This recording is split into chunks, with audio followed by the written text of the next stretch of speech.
This is City Paper Live, Pittsburgh City Paper's weekly talk show, where we bring you behind-the-scenes stories from our weekly and online coverage, featuring City Paper writers, friends, and guests. Welcome to the show.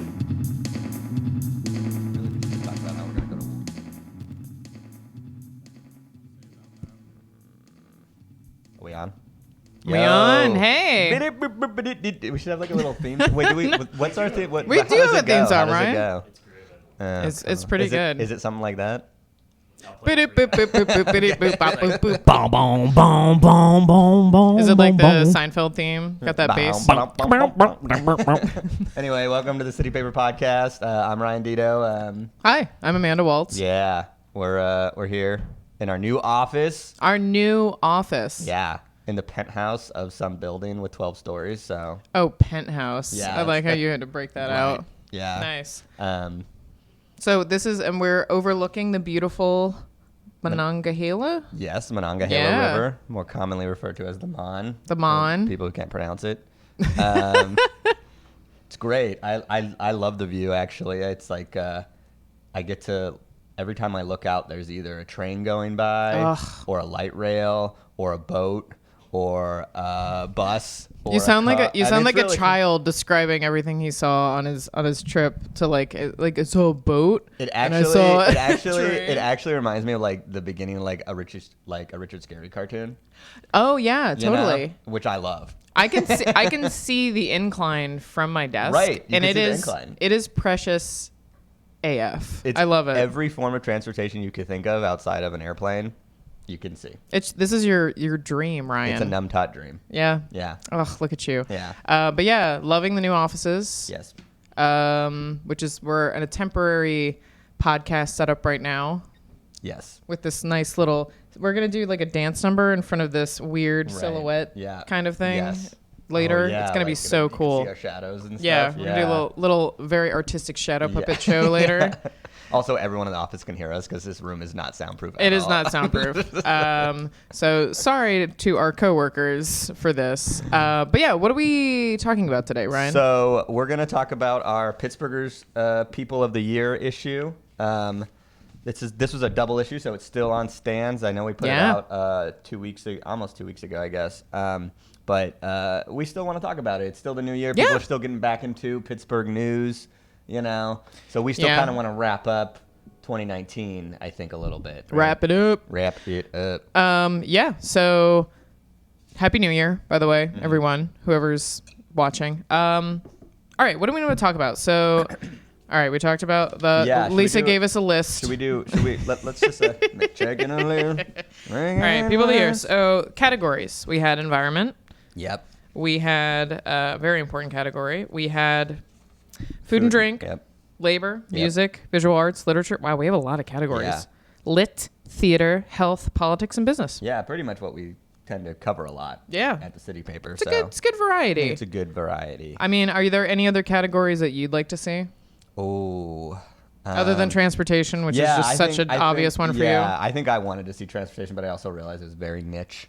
And like only I would be like, oh, look at this cool transportation person. Look at this! I saw a boat. I saw a train. And also, I would have to win the category, of course. Yeah. We would just leave the voting to you, and then just who did Ryan vote for? Okay, well that's okay. A little crown on my head. The king of transportation, Ryan Deto. But yeah, so. I don't know what I would want. I feel like food and drink, so that covers a pretty broad array of stuff. I don't know. Yeah. Yeah, that's a good question. I think we covered it all. Yeah, I think one thing we thought about including that we didn't was activism, but a lot of our categories are kind of already activism-ish. You know, like environment, labor, a lot of the politics. A lot of the political figures we looked at are very concerned with a lot of social issues, obviously. So that one we kind of maybe we'll bring it back next year, depending. Somebody wants to make a suggestion. Yeah, I think we missed something. We're always open to suggestions. You try to make a Gotta breathe. Cool shortening. Thanks. Yes, of course. Sudgies? No. Sudgies, that's not bad. No, that's really bad, Ryan. Okay, so we want to start with the environment. Yeah. So this is someone we had covered before, I would say like fairly extensively because we did an article about her, and then I covered her because she was at the My old youth intern, Emily Wolf, discovered this activist sitting on the city county building steps, kind of trying to build a local movement around rallying for climate change and Green New Deal. Yeah. And she wrote a profile about her, and then she stuck around, you know? Yeah. Well, we should say who it is. Leandra Mira. It's Leandra Mira. Well, it's fine. You can look it up online. Here, I will show the photo. Yeah. For those of you. Who is? There she is. Yeah, just 18 years old. There she is. I think she's from Upper St. Clair, and she comes down to the city county building to spread the gospel, I guess, of the Green New Deal and of environmental movement. Climate change awareness. Yeah. She's amazing. It's insane because I think about what I was doing in high school, early college, and how just worthless I was compared to her and a lot of the kids, because I went to the youth climate rally that happened in Pittsburgh and covered it, and of course she was very prominent there, and along with a lot of other kids from various high schools, and elementary schools, preschools, maybe. There was definitely a very young child talking. And I was also skipping school and sitting somewhere too, but with zero purpose. I was like playing poker with my friends and hoping that. And poker. It was I was such a loser. I was I think I used to just skip school to go thrift shopping and get Chinese food. Oh yeah, I also got Chinese food. So in a way, I was kind of, secondhand clothing. Yeah, that's sustainable. Yeah. Yeah, I'm exactly like Leandra. Yeah. Not at all. No. These, I'm telling you, the youth of today. Right. There's something about Gen Z. They really seem to be a lot more participatory and active in a lot of these They're very aware. things. They're incredibly vocal. I am here for it. Yeah, I love it. But yeah, Leandra's amazing. So it's she was kind of an obvious choice. We had a couple other people that we thought about, but she was just, even though we've covered her before. Well, she's been consistent. I think that's really what it is. Consistent. Like, there's a lot of people that maybe we even cover, that people cover, that might get a headline, that might have started a movement. Yeah. But being there, she was there like every week this summer. You know, she was like literally always there, even when there were no cameras there, even when there were no press there. She's just there. She was just always. I think one time we wrote like some story about her, like, tangentially, and I was like, oh, but we need a photo of her, and I'm like, oh, I'll just walk down and see if she's there, and she was literally just there, and I'm like, I'm just gonna take a quick pic, and then I left. She's incredible, and like you said, she's consistent. She's very visual. She's definitely becoming a more public figure at this point. I can't say enough good things about her. That's why she won. So all right. So moving on. We have, let me see. So we have food and drink. Yeah. And we chose Empath. Who we've kind of covered before, and we've. I don't know a lot about this actually. So why don't you take the lead on this one? So Empath, they're pretty new, but it's these two women, Donnie Donovan, which is a great name, Carolyn Hilliard. They created this pop-up bar. Both great names. They created this pop-up bar for people who are who want to not drink, basically. So mocktails, non-alcoholic beverages, just because they both, and they talk about this a little bit, both on their website and just in articles you read, they both had struggled with sobriety in Pittsburgh, because Pittsburgh is a big drinking town. Huge. And it's tough to find a place to hang out. Most of the social scene, at least in my neighborhood, but I think most Pittsburgh neighborhoods, is like going to the bar. It very much revolves around alcohol, and that's not unusual. I feel like, you go to New York, you go to Chicago, you go to but there's a little bit more to do. There's a little bit other options, right? I think for Pittsburgh, it really is like, it's like, oh, let's go to the bar, and that's fine. And not everyone has to drink there, but I think that is the social scene. And so if you're trying to be sober, that's hard, right? To be and also be social. Yeah, and one of these women, she works in music. She's been a musician for a long time, which especially, that's really tough to stay sober. Playing at the bars. You're playing at the bars, you're playing at the clubs. People are like, oh, you get free drinks for playing here probably. Right. So they created this pop-up bar. They've been appearing at various events, markets, galas, festivals, and basically just giving people another option. Yeah. And I think that's great. You know, It's really great. I have friends who are recovering alcoholics who, you know, are really trying to stay sober, Right. and they have a lot of anxiety going to events because, you know, there's the temptation and there's not a lot of options for them. Yeah, and you really have to change your life. You know, my dad is a recovering alcoholic, and he's been sober for 25, 26 years. Yeah. And I mean, he's not really that social, but I think he was when he was younger. But he had to totally change his life, and he had young kids and all that stuff, so it was a little easier for him to transition. But it's just one of those things that it's nice that somebody's thinking about the people like that, and I think that's good, and it's not a bad thing. Like your social life shouldn't end because you don't want to drink alcohol anymore, or you can't drink alcohol anymore. Right. So I really admire this. You know, I definitely, we should probably explain. I definitely voted for them for this. So I can't remember my vote, honestly. The entire staff votes on these. Right. This is pretty much a very democratic system of voting for these candidates. And then, basically whoever gets the most votes, I mean, it just so happens, you know, that a lot of the same people get votes because, you know, we discover these people over the course of covering them and, you know, we all become more aware of them. Yeah. And also, you know, we just know them personally. But this is a very democratic vote. And we did a blind vote. It wasn't just, you know, Lisa picking, our editor picking everybody. No. It was we all had suggestions, and then we all went through a vote process, and that's how they won. Yeah. Let's move on. Okay. Ooh. All right. Oh, did we skip one? No, that's just the restaurant review. Oh, the next one. All right. So we're talking about labor. Labor. Which there was a lot of labor stories in Pittsburgh this year. I think making changes. Yeah, there were over like 400 workers that unionized this year, white collar workers that unionized, which I think is a really big story upon itself. That you have this kind of new wave of Pittsburgh unionization labor movement, whereas like the history of Pittsburgh is extensively about blue collar workers organizing around the steel industry and other manufacturing industry that was really heavy back in the 30s and 40s and 50s. Yeah. But now our kind of new economic stuff is kind of white collar workers, tech, libraries, educated workforce, I guess. And so that was a big story, but really what we wanted to highlight was something probably even more important than that, and that was the kind of the labor struggle of the Pittsburgh Post-Gazette staff, who's been fighting for their labor rights for forever. And it's only gotten harder for them over the course of last year with the measures by management to kind of undermine their union, to cut their staff, to shrink their staff, to just make it the like newspaper a generally shitty place to work. And so we wanted to commemorate them for not all jumping ship. I mean, I think that's right.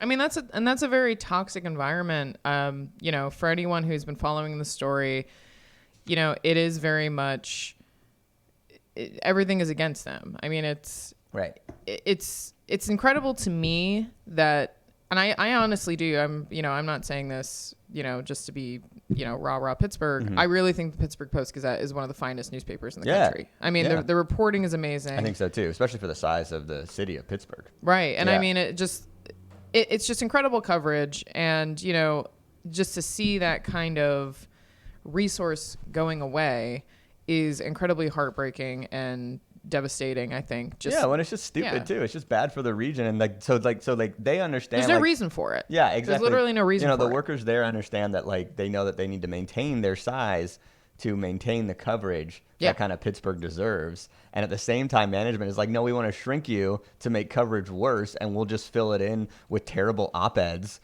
either written from some right-wing jerk or an editorial written by Keith Burris that is usually like stupid and just like not even relevant to like a lot of Pittsburgh stuff. He'll throw in some normal actual Pittsburgh stuff every now and again, but sometimes it's just like Congress should do this, and it's like, dude, no one cares what you think. Like I like how I try to stay diplomatic and Ryan's like, nope, here I am. Well, they're stupid though. They're dumb. Like, I mean, they're like a joke to the readership of the of the area. They don't want to read that shit. Like, if they want a bad take about some right wing thing, they'll just put on Fox News. Exactly. Yeah. Like, that's easy. It's sort of like it's sort of like you're just one voice in the den. And what is it about you? Why are you trying to join that club? Like blaze your own path. Like do something that's actually good for the region. That's actually important. That doesn't necessarily mean it has to be from a left-wing perspective. I like to think it would be, but at least do something. Instead, he just like tries to like dunk on like Nancy Pelosi, and it's embarrassing. Like anyway, for sure. Well, and it's like we were saying before, this was actually a pretty tough category because we're not trivializing anybody else's movement. You know, we definitely considered HCL, which was the contract workers through Google. Yep. That was huge. Was a big deal. Yeah, that was huge because that's one of the. I think that's the first tech union. Technically, I don't know. I tried to dig that up when I wrote it, but it's definitely one of the first kind of like unionized workforce that is, especially for such a large tech company, because they do work for Google, which is one of the largest. Yeah, and it's just just highlighting how tech companies are able to, I guess, like kind of. I don't know what to say. I guess basically like not pay workers by doing all these things and having all these loopholes. Right. They've always had a practice of trying to avoid any kind of labor rights or labor organizing by hiring temporary contractors. Exactly. That's not new. I mean, a lot by of trying to give their that. Employees perks in exchange for like better work hours or the things that people actually care about. Like who the fuck needs a slide at work? Like I'm sorry. I do. Like, Lisa, are you listening? Get us a slide now. I mean, I think slide all the way down into the Mon water slide. Oh my god! My productivity would go so far up if we had one of those foam pits that you use like when you're a kid at Wait, you said so far up, right? My productivity would go crazy. It would go way up. Oh, way up. Because you'd be jumping in the foam pit. Oh, so you'd be able to work. You'd be doing so much work in that jumping in the foam pit. I would be jumping in the foam pit and be like, my morale is out of control. I'm gonna go write so many stories if we had one of those foam pits. Amanda, you've been in the foam pit for 3 hours. Oh, but I'm so motivated to write stories. It's almost 6 o'clock. We're gonna need that. We're gonna need that story. Wait, one more jump in the foam pit. I feel so motivated. Who says you can't work from the foam pit? Oh, Wi-Fi. We need a foam laptop. Wi-Fi. Oh my god, a laptop made out of foam. Yeah. What a stupid idea. All right. But I want it. No, and so this obviously isn't to trivialize other movements, and like we said, the Carnegie Library, HCL, like all these other places, and Prasad. Yeah, Prasad. Yeah. I mean, it's all incredible. I think just in terms of, like I said, this is a tough one, but I mean, we're the Pittsburgh Post-Gazette. It's just been such a They're going to need people's help. And I think that was another part of the that's the other thing. Is that they're going to need the public support to help them kind of not continue to get stripped to maybe get their raise that they haven't gotten in 14 years. Like I know it's so long. That's so sad. And so I think that's why we wanted to highlight them. But yeah, of course, yeah. Cool. All right, what do we got next? Let's see here. Oh, here we go. Ooh, Clara. Yeah, Musico. So this is perfect. Yeah. I couldn't think of it. So Clara Kent was our music choice. Yeah.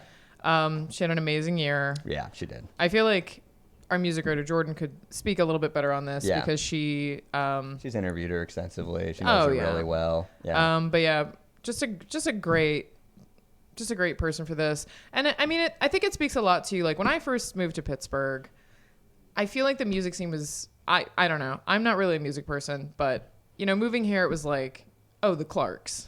Right. That was all you heard about, or Donnie Iris. Yeah. I didn't know anything about local Rusted music. Root. Rusted Root. Yeah. And it's really cool to see a growing music scene here. Right. That has so many, black women. Yeah. So many black men. Yeah. And defining the city's music scene. Yeah. And, it's nice to see like a lot of young artists. Oh yeah. Kind of converging at the same time, and not like that kind of like other where it's like, oh, maybe every 5 years you get one that pops out and they become famous enough. I mean, it's like okay, Wiz Khalifa got big. Wiz, Mac. Yeah, Mac got huge. Yeah. And that's great, but I think it's when you think about like a local music scene.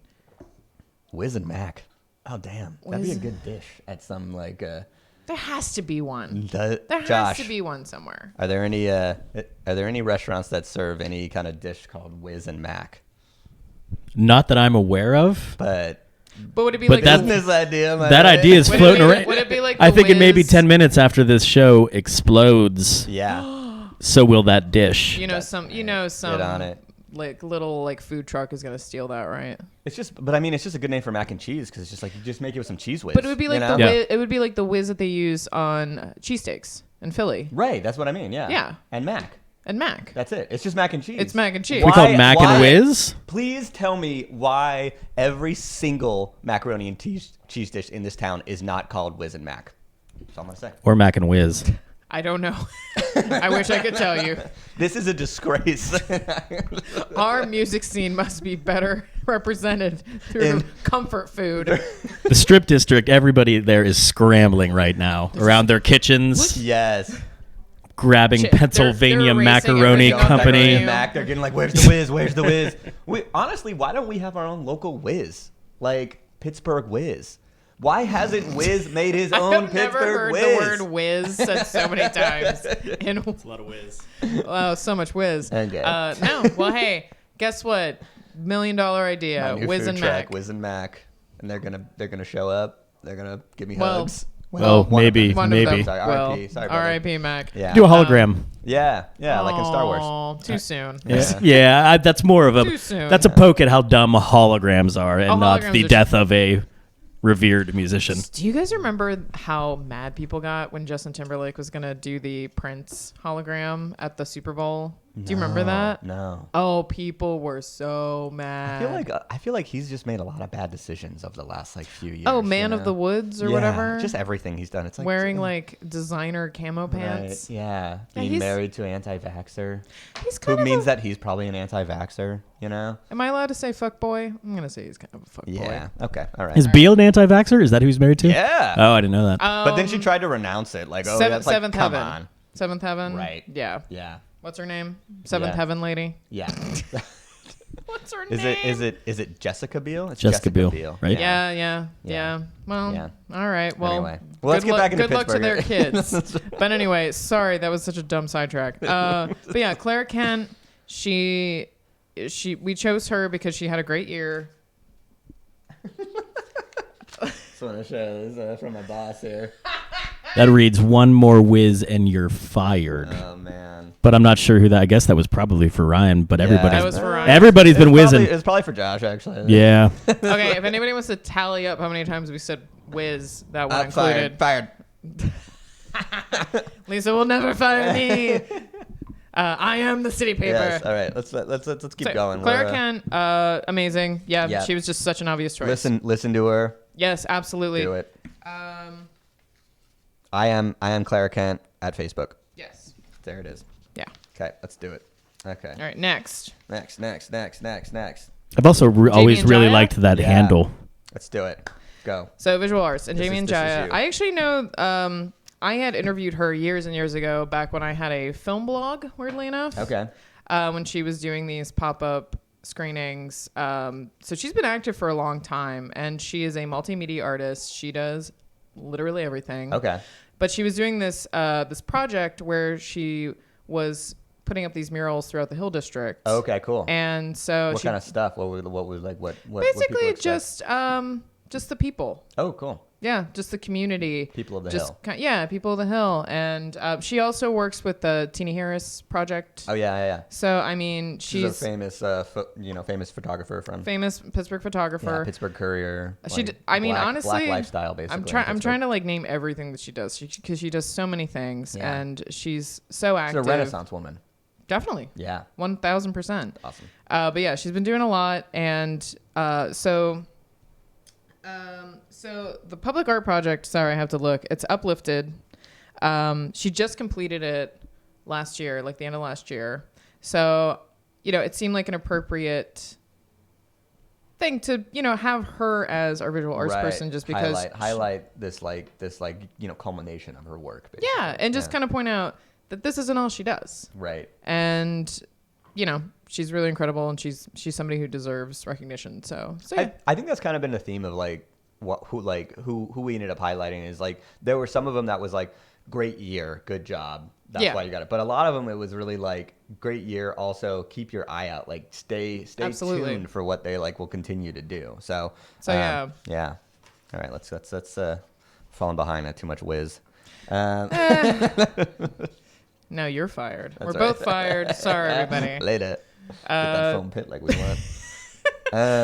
Damon Young? Yeah, let's talk about Damon. Who's he? Never heard of him. He's a very, very well-known Yes. writer in Pittsburgh. He started a blog called Very Smart Brothers that just like was kind of just like a lot of like takes about Black culture, blackness, like in America, but also because he's from and lives in Pittsburgh, that he had a strong focus on Pittsburgh, and his blog became so popular that it got picked up by a major media corporation, and now it's like everywhere. And he got a book deal, and his book came out last year, and I think it was just one of those things where it's like, well, we have somebody who's reached success in literature in our region, I will say this especially in an area that wasn't like academic, that wasn't like No, for something sure, like that was like and I mean, I will say this was the most debated,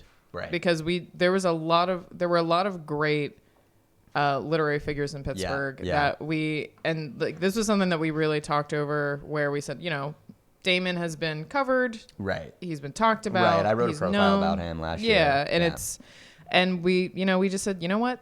He had a big year. Yeah. Sometimes you just got to give it to the big year. Yeah. And he's doing great. And he is a very much needed voice in Pittsburgh and in the country. Because he's one of the most prominent voices that kind of, especially even before all this stuff about inequity really hit the mainstream in Pittsburgh. He was talking about Black inequity in Pittsburgh and how Pittsburgh has always been one of the worst cities for Black people in the country.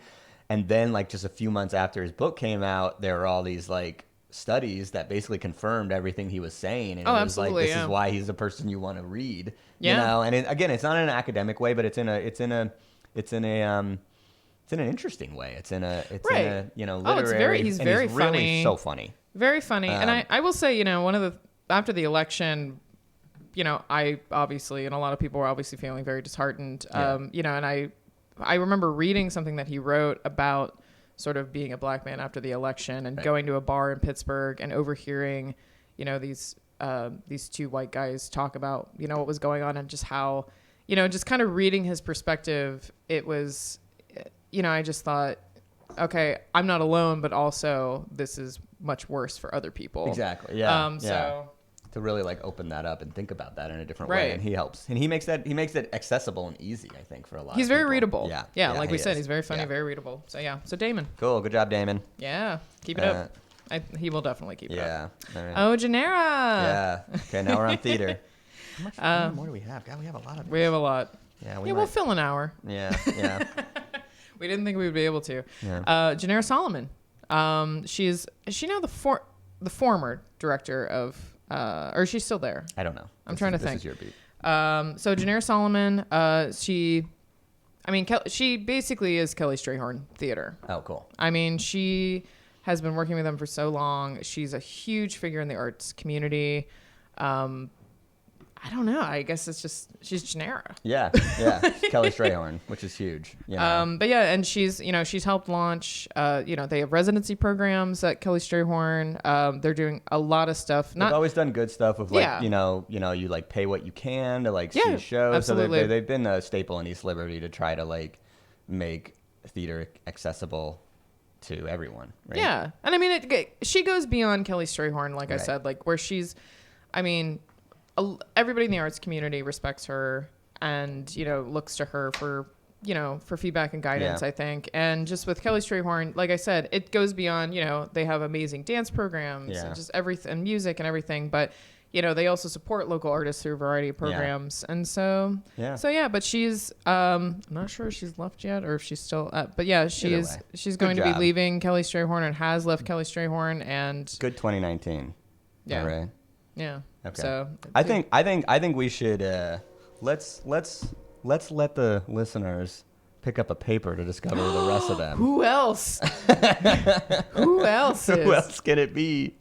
And I think we should talk about what something I talked about you yesterday, what we think the New Year's resolutions for the region should be. And I like this idea because it's really mean. This was Ryan's idea, yeah, by the way. Yeah, it's not my Send personal him New the Year's angry resolutions emails. because screw that. That's boring. You know?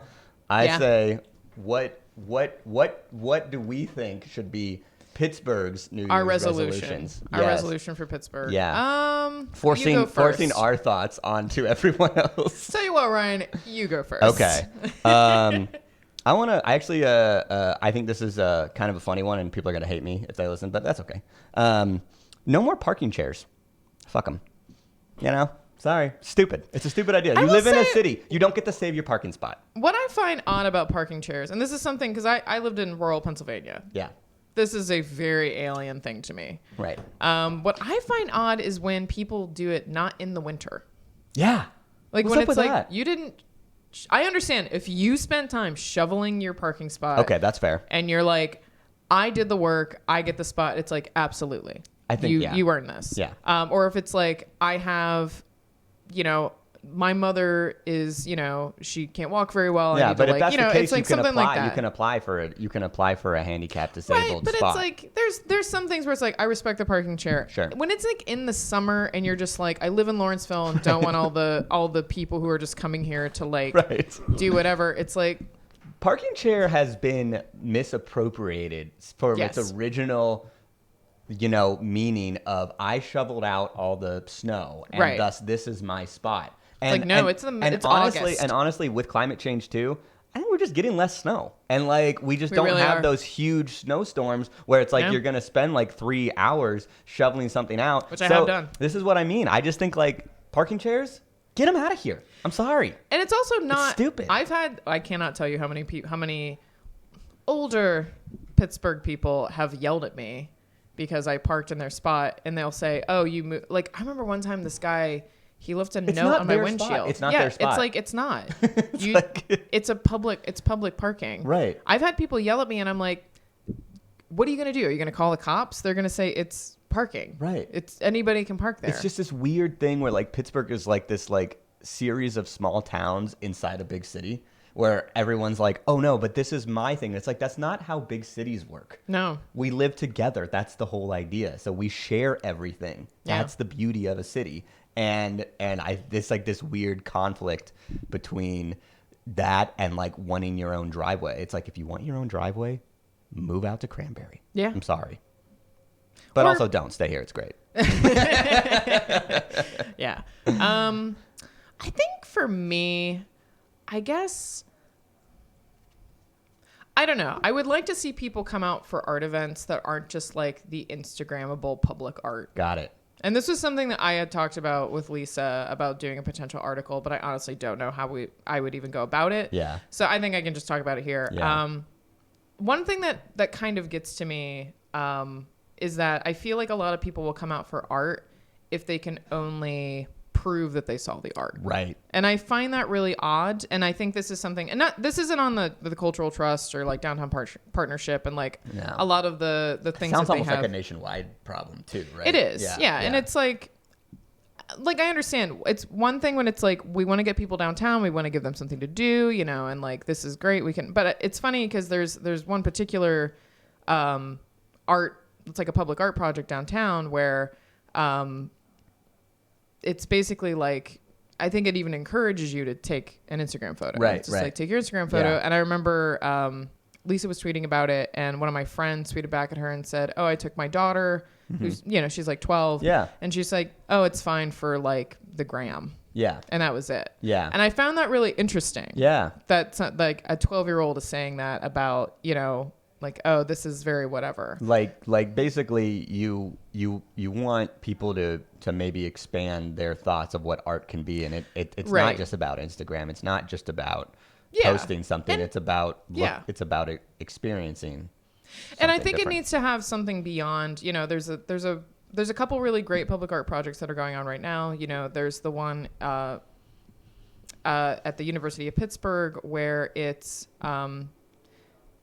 basically it kind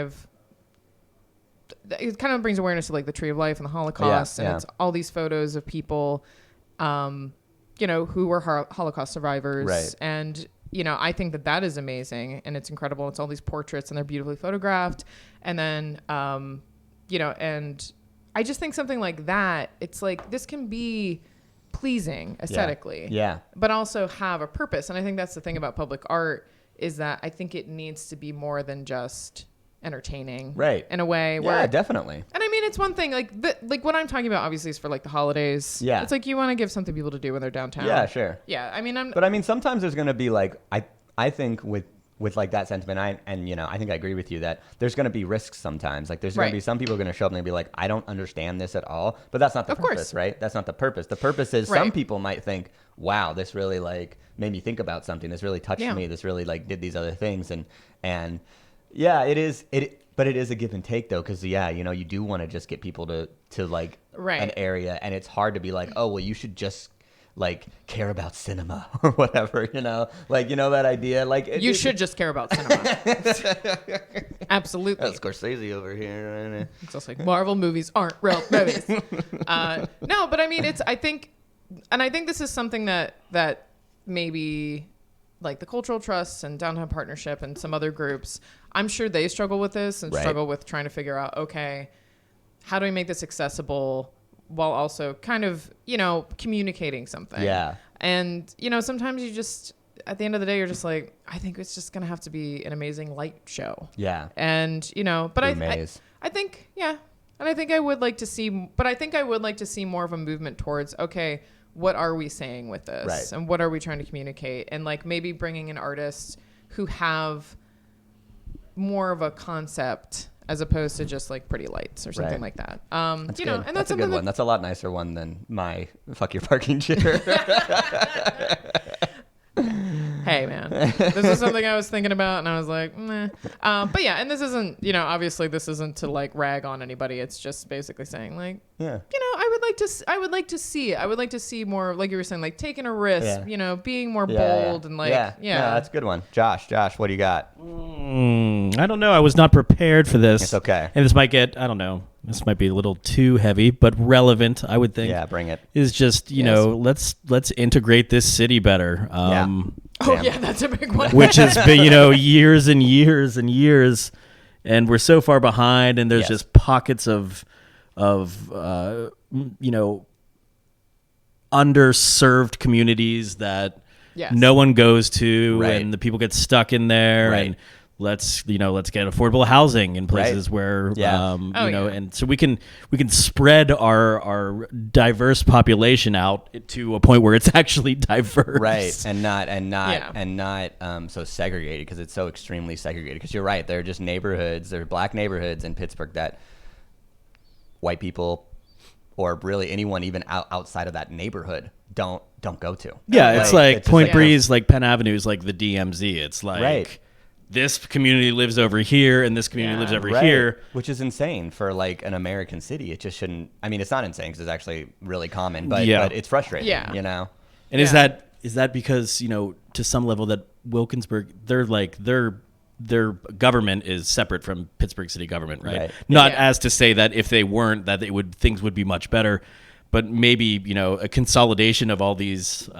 We would have, I think, a better continuity if we could have everybody under one, for lack of a better term, rule or one body, where then everybody can vote for those communities and support them with our taxes and things like that. Well, and it's kind of like what happened with Antoine Rose, where it was like, oh well, that's in East Pittsburgh. And it was like, what? Like how, just something like that where, like you're saying, it shouldn't be just like, well, this isn't our problem, or like this isn't something. But I think that gets back to even what I'm talking about with the parking chairs, is that it's like no, but it's true. Of course it does. It really is this like small neighborhood, small towns within this bigger region, and Allegheny County is one of the most fractured counties in all of America. We have over 100 municipalities, and there's a lot of like idea that it's like, oh no, I'm from here and I'm from here, and it's so nativist, honestly. Yeah, it's weird because it's really nativist. It's gross. It's strange because like the city, like the regional city pride, you have people from Johnstown that are like, yeah, I'm from Pittsburgh, So there's like all these people who that identify with Pittsburgh, yet but technically, but they hate the city though at the same time. Yeah, but no, I don't mean them. But I'm just saying, like McGraw. Wilkinsburgers they're not like, I'm a Wilkinsburger. They're like, I'm a Pittsburgher, but they are governed separately. And I think that basically I don't know how much that would fix if we could change that, but keeping them under their own governed body, I don't think is doing them any favors. Yeah, it's really archaic, like how we have all these things. I was actually just reading about the Donora Smog yesterday because, which is a famous air quality event that happened in a town just south Allegheny County in Washington County, and after the smog, which killed 20 people in the town, that's so awful. It was awful, and it was the worst air quality event, worst pollution event in American history. The town didn't actually do anything about it because everyone on town council worked at the mills. And it was just like this insular, and it's like, wait, but why didn't Pennsylvania do something about it? It's like, but it's like this weird, like, local rule has its problems. And I think we need to recognize that. I'm not saying that it's always bad. Well, right. There just needs to be oversight. Yes. When something is wrong, it has to be corrected. Exactly. You can't just let people screw up. Exactly. You just let them do it. It's like, yeah, but it's a corrupt system because the Denoran Council, it literally works at the mill. So they're looking out for their own financial self-interest and not the health self-interest of the whole town. Well, it's interesting, too, because I think with Pittsburgh, there's a lot of legacy government where it's like, oh, so-and-so's son is now on the council. And it's a huge problem. And it's weird Nepotism. Because it's, as someone who doesn't live here, I don't really understand why that's a thing. And not to say that, like, in my own hometown, there wasn't that, because there definitely was. Yeah. But I think in Pittsburgh, it is, like, far more prominent. Right. And when I moved here and I saw that, I was just kind of like, well, I don't care who this guy is. Yeah. I don't care that he's been mayor or whoever for like a million years. Yeah. Like I have no stake in this. And I think that you're seeing that a little bit is that there's a much younger population moving into Pittsburgh. Right. And they're saying, we don't give a crap about who this guy is. Or like what happened yesterday on county council. We just elected 3 new millennials to county council. Yeah. They're like the average age on county council before that was like 80 years old.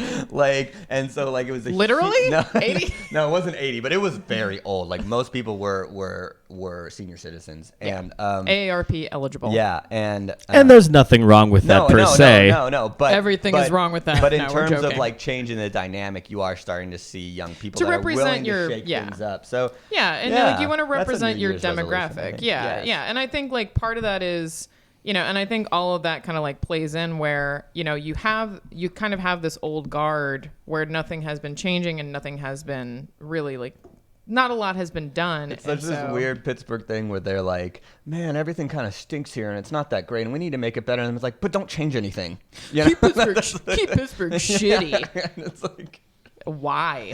I think the biggest issue with like an older don't keep Pittsburgh shitty. That's a good older governments is even if they have like the even if they have like the best intentions, I think they kind of just ride what they know and what they've done. Yep. And those things haven't always worked. So that's what I have against like really old governing bodies is just like they kind of they rest on laurels that may never have really existed. Can I just say that actually this is pertinent to our own personal story by Josh Oswald because he is an elected official now. I'm speaking from experience. Councilman Josh Oswald. I raise my right hand next Tuesday if anybody wants to come to Baldwin Township. Shit. We'll have a party at Ammel's down the street.